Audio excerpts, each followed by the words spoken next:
Hi guys, this is Connie. I have something that's got a 15-minute timer currently set to it, so we'll have a short, decent episode time for Connie reads cover to cover Aesop's Fables. This is probably part 5 now. Yeah, I think it's probably part 5. But without any further ado, and future Connie can let me know if it's wrong, so that's a thing. Let's get into it. The Bear and the Travelers. Two travelers were on the road together when a bear suddenly appeared on the scene. Before he observed them, one made for a tree at the side of the road and climbed up into the branches and hid there. The other was not so nimble as his companion, and, as he could not escape, he threw himself on the ground and pretended to be dead. The bear came up and sniffed all around him, but he kept perfectly still and held his breath, for they say that a bear will not touch a dead body. The bear took him for a corpse and went away. When the coast was clear, the traveler in the tree came down and asked the other what it was the bear had whispered to him when he put his mouth to his ear. He replied, "He told me never again to travel with a friend who deserts you at the first sign of danger." The moral of the story says misfortune tests the sincerity of friendship. It's a pretty good one. Next story. The Slave and the Lion.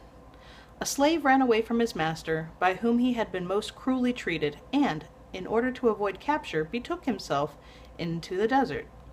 As he wandered about in search of food and shelter, he came to a cave, which he entered and found to be unoccupied. Really, however, it was a lion's den, and almost immediately, to the horror of the wretched fugitive, the lion himself appeared. The man gave himself up for lost, but to his utter astonishment, the lion, instead of springing upon him and devouring him, came and fawned upon him, at the same time whining and lifting up his paw. Observing it to be much swollen and inflamed, he examined it and found a large thorn embedded. I can't get the pages turned fast enough. Okay. Observing it to be much swollen and inflamed, he examined it and found a large thorn embedded in the ball of the foot. He accordingly removed it and dressed the wound as well as he could, and in the course of time it healed up completely. The lion's gratitude was unbounded. He looked upon the man as his friend, and they shared the cave for some time together. A day came, however, when the slave began to long for the society of his fellow man, and he bade farewell to the lion and returned to town. Here he was presently recognized and carried off in chains to his former master, who resolved to make an example of him, and ordered that he should be thrown to the beast at the next public spectacle in the theater. On the fatal day the beasts were loosed into the arena, and among the rest a lion of huge bulk and ferocious aspect. And then the wretched slave was cast in among them. What was the amazement of the spectators, when the lion, after one glance, bounded up to him and lay down at his feet with every expression of affection and delight. It was his old friend of the cave. The audience clamored that the slave's life should be spared, and the governor of the town, marveling at such gratitude and fidelity in a beast, decreed that both should receive their liberty. This one has a picture, and it's the next story we get to read, so have fun looking at that. That's just an amazing sketch. This one is called The Flea and the Man. A flea bit a man, and bit him again and again, until he could stand it no longer, but made a thorough search for it, and at last succeeded in catching it. Holding it between his finger and thumb, he said, or rather shouted, so angry was he, "Who are you, pray, you wretched little creature, that you make so free with my person?" The flea, terrified, whimpered in a weak little voice, "Oh, sir, pray let me go. Don't kill me. I'm such a little thing, and I can't do you much harm." But the man laughed and said, "I am going to kill you now at once. Whatever is bad has got to be destroyed, no matter how slight the harm it does." Ooh, the moral of the story says, do not waste your pity on a scamp. Cool. The Bee and Jupiter is the next story. A queen bee from Hymettus. Hymettus. Okay. A queen bee from Hymettus flew up to Olympus with some fresh honey from the hive as a present to Jupiter, who was so pleased with the gift that he promised to give her anything she liked to ask for. She said she would be very grateful if he would give stings to the bees to kill people who robbed them of their honey. Jupiter was greatly displeased with this request, for he loved mankind. But he had given his word, so he said that stings they should have. The stings he gave them, however, were such a kind that whenever a bee stings a man, the sting is left in the wound, and the bee dies. Moral of the story: evil wishes, like fowls, come home to roost.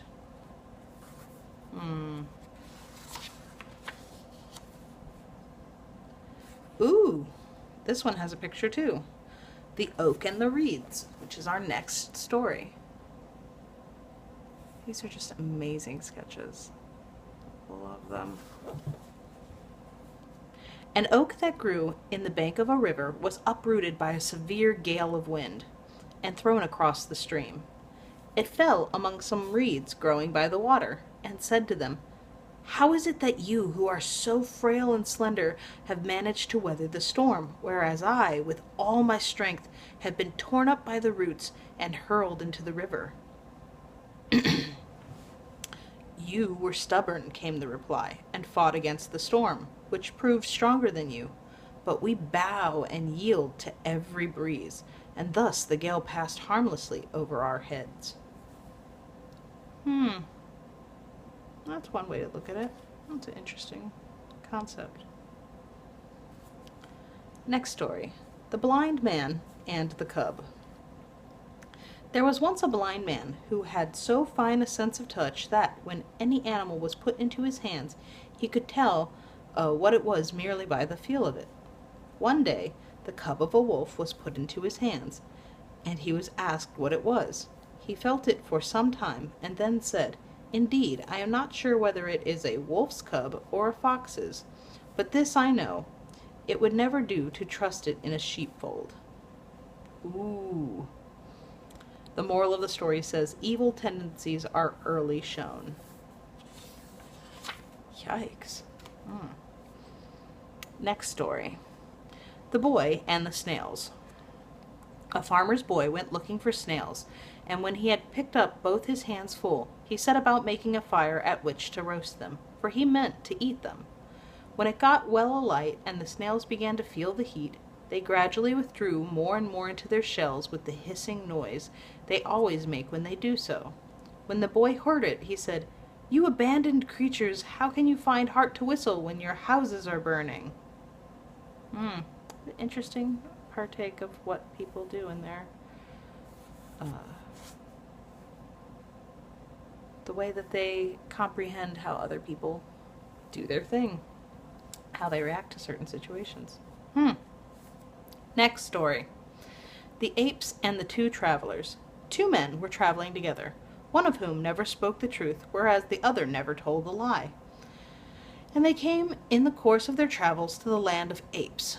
The king of apes, hearing of their arrival, ordered them to be brought before him, and by way of impressing them with his magnificence, he received them sitting on a throne, while the apes, his subjects, were ranged in long rows on either side of him.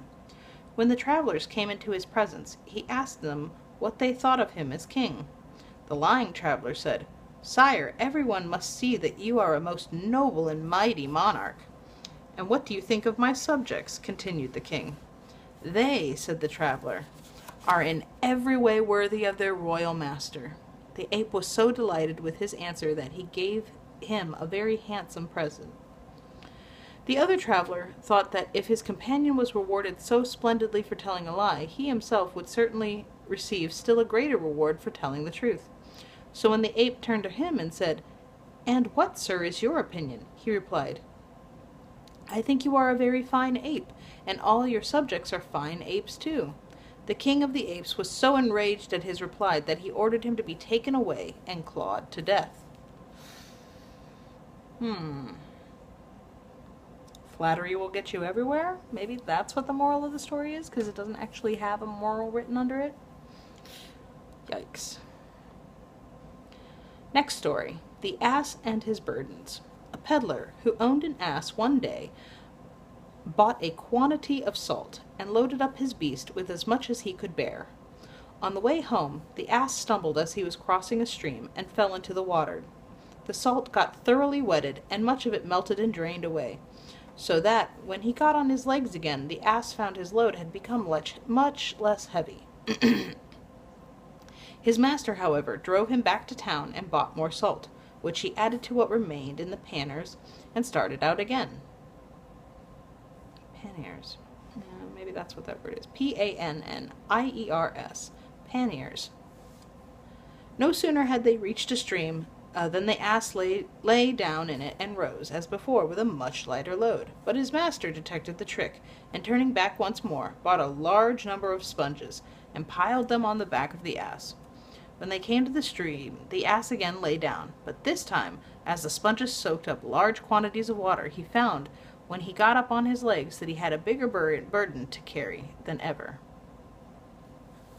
The moral of the story that it says under it is that you may play a good card once too often. Next story, The Shepherd's Boy and the Wolf.